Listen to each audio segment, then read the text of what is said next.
What we are looking at here is a single human ovum. In the standard timeline of natural reproduction, a woman's body typically releases exactly one of these eggs every month. The male biological contribution relies on sheer volume.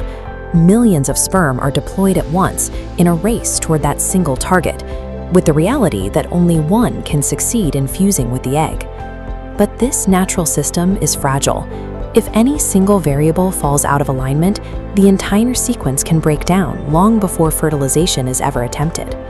For millions of people facing infertility, this biological numbers game is lost before it begins. Invisible physical roadblocks stop the process entirely, leaving no path for natural conception to occur. Those roadblocks take specific structural forms. Fallopian tubes might be blocked, preventing the egg's passage. Sperm counts may be too low to survive the journey, or the eggs themselves might fail to reach maturity inside the ovary. In vitro fertilization addresses these failures through a relocation strategy. Medical teams move the biological components out of the unpredictable environment of the human body and into a regulated laboratory. By relocating the process, doctors can manually bypass anatomical barriers. This shift is the first step in moving the creation of life away from a system of chance and toward a process of clinical control. The clinical phase of this procedure starts by addressing the raw materials. Since a natural cycle only produces one egg, the initial goal is to multiply that yield to increase the chances of a successful match. This diagram illustrates how that happens. Doctors administer fertility hormones, prompting multiple follicles to grow simultaneously. Over several days, clinicians use ultrasound to track their diameter, waiting until they hit a size threshold indicating the eggs are ready. Once that threshold is reached, a thin needle, guided by ultrasound, is used to puncture the follicles and retrieve the eggs. This extraction physically severs the process from the internal anatomy. The foundational elements of life are now secured in an external environment where every variable is managed. In the embryology lab, the extracted eggs are isolated and prepped alongside a provided sperm sample.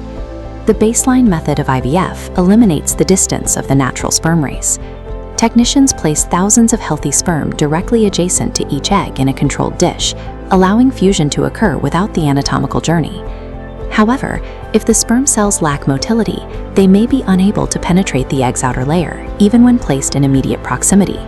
The solution is isekai, intracytoplasmic sperm injection. A glass micropipette pierces the egg's outer layer, depositing a single selected sperm directly inside. This direct injection bypasses the physical requirement of a race between sperm cells. Under the microscope, the embryologist can confirm that the two sets of genetic material have been successfully introduced. Following successful fertilization, the single cell activates and begins the division process. This time-lapse shows that growth. Over 5 days, the single cell multiplies exponentially, dividing into 2, then 4, and eventually 8 cells. By the 5th day, the surviving embryos reach a milestone known as the blastocyst stage, a complex structure containing hundreds of cells. Embryologists monitor this multi-day division to identify which embryos develop normally and which stop growing. This 5-day observation is a calculated selection process. By tracking the exact rate of division, the lab can identify the most viable embryo to face the final stage of the journey. After the high-tech intervention of the laboratory, the final step in the clinic is a relatively simple procedure. The selected day 5 embryo is loaded into a thin catheter. Doctors gently guide it through the cervix to precisely place the embryo back into the uterus. This is where the scientific control ends. Once placed, the embryo must naturally implant into the uterine lining on its own for a pregnancy to begin.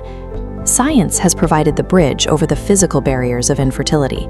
Now, the patient's biology must take over to finalize the process. IVF is a system built to manage the variables that nature often leaves to chance.